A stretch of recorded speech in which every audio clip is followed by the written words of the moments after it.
मित्रांनो, आज मी तुम्हा सर्वांना साने गुरुजी यांच्याविषयी माहिती सांगणार आहे.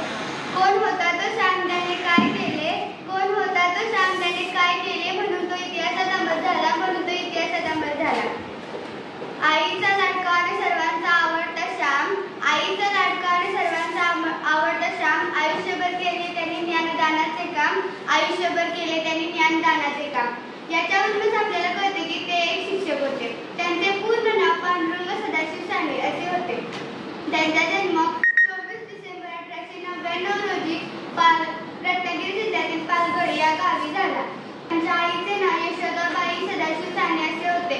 मुलाच्या जडणघडणीत आईच्या संस्काराचे महत्त्व पटवून देणे हे खूप गरजेचे आहे.